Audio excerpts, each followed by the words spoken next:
I'm Ekta Batra, and with me is Manglam Malu this morning. Hi, Manglam. Hi, Big day. Big day, Ekta. And there's optimism in the air. Wall Street did well. Yesterday, we did well for our markets, and the SGX Nifty indicates a good start for our markets, at least to kickstart trade.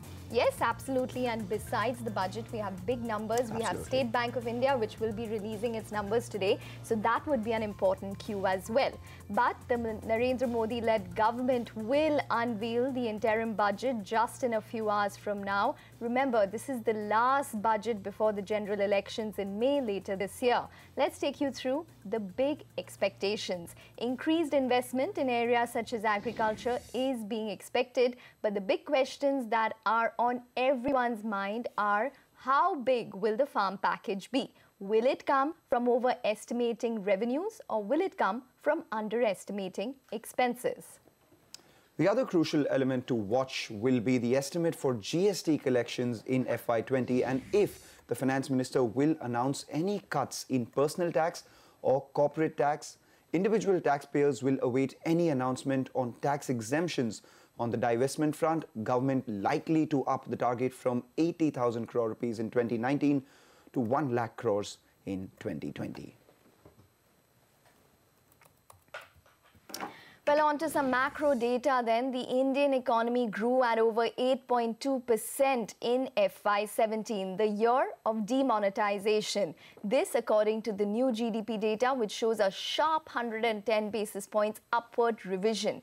This is the second highest rate of growth since the new series began in 2013. FY18 GDP has been revised now from 6.7% to 7.2%. And not just that, agriculture growth in the demonetization year is nearly 7%. This is the highest rate of growth since the new series. Agri growth in FY18 is also at a healthy 5%. Despite this, the government is gearing up to announce agri-SOPs in the budget, which is likely to be modelled on existing schemes in Odisha and Telangana. Parikshit Luthra joins in with all the details. For the last 1 month, the government has been working on a farmers' package, and we hear that this could now be announced in the vote on account. Two schemes that the government has zeroed in on. One is Odisha's Krushak Assistance for Livelihood and Income Augmentation.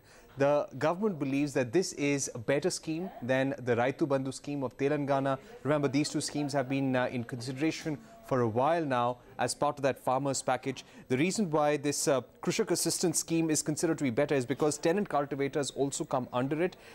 If you look at the Odisha scheme, the Odisha model of the scheme, it gives about 10,000 rupees per year divided into 2 crop seasons for small and marginal farmers. They also include landless households, and every landless household in Odisha gets about 12,500 rupees per year. So what will be the final numbers of this scheme? That is something that will be there in the budget fine print. We'll see this in a short while from now, but the government believes that this is a good model to implement on a nationwide basis for small and marginal farmers, and it will also be in the form of a direct cash transfer. The second scheme that is being considered is a deficiency payment mechanism. This is already in place in Madhya Pradesh, which is known as the Bhavantar Bhugtan Yojana. Under this, there would be compensation if the actual income is less than the potential income. Very soon, we could hear announcement on both these fronts. There could be other packages. There could be other announcements as well. So we'll have to really wait and see what the announcement is all about. Okay, absolutely, Parikshit. Thanks very much for that. Let's go across to Sapna now. Sapna Das joins in with a roundup of what can be expected from the budget this time and the key focus areas for the government.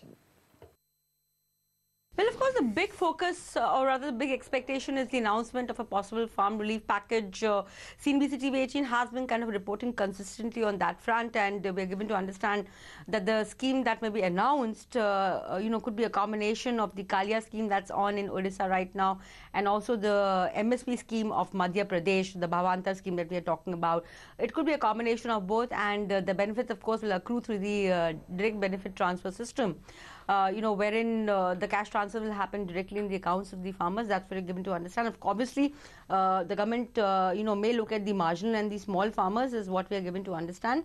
But that's something that we have to really wait and watch and see. But that could be the big one. Now, in terms of how the money management will happen as far as the farm relief package is concerned, a bit of a question mark on that front as of now, because some of the other allocation may have to be mentioned if the government is going ahead in the announcement of the farm relief package. Also, will this need some kind of a reworking of the overall subsidies framework? Probably the budget will hold the answers to that.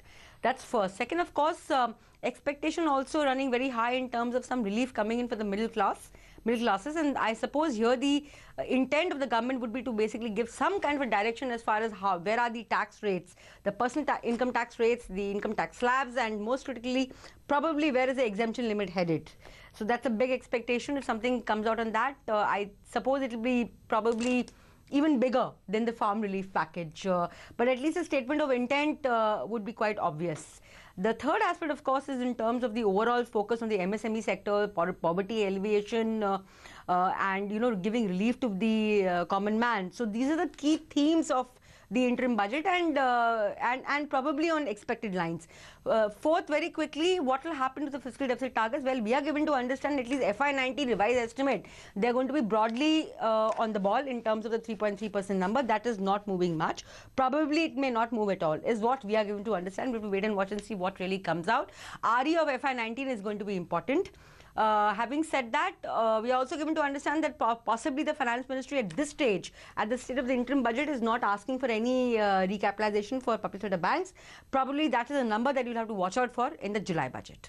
All right, Samna, thanks a lot for that. In fact, as far as the farm loan package or farmers are concerned, it'll be very interesting to see where the government gets that money from. Nearly 1.2 to 1.4 lakh crores is what various brokerages earmark that amount to. But we also spoke with Arvind Subramaniam, who's the former chief economic advisor, regarding the agrarian crisis and the implementation of the universal basic income scheme.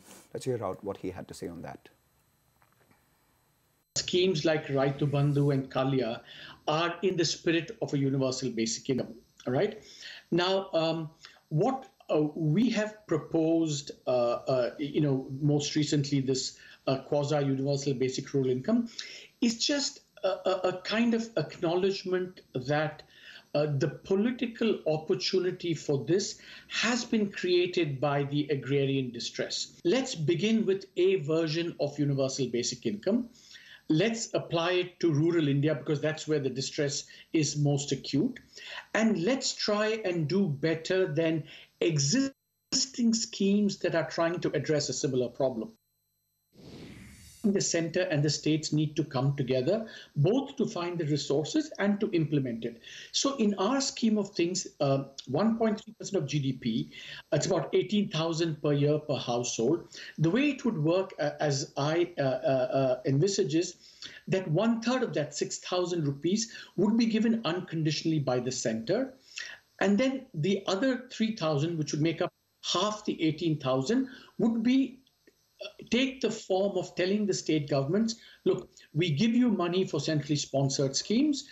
We will untie those and you can use it in order to finance a universal basic income.